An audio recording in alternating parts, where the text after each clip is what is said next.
Patay ang isang babaeng pulis matapos pagbabarili ng riding in tandem ang minamaneho niyang kotse sa Recto Avenue sa Santa Cruz, Maynila. Hindi pa malinaw sa mga otoridad ang motibo sa krimen. Balita hatid ni James Agustin ng Super Radio DZBB.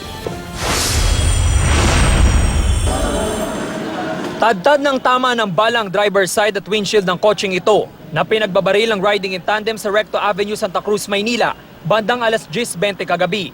Sakay ng kotse si Police Officer Juan Jorsan Marie Alafriz na papasok pa lang sa trabaho sa Barbosa PCP. Naisugod pa siya sa ospital ngunit dineklarang dead on arrival, bunsod ng mga tama ng bala sa ulo, mukha at kamay. Sumalpok pa ang kotse sa mga nakaparadang tricycle sa bangketa. Kanina po, narinig lang po namin na may nagpuputukan na. Kala lang po namin may gulong na pumutok.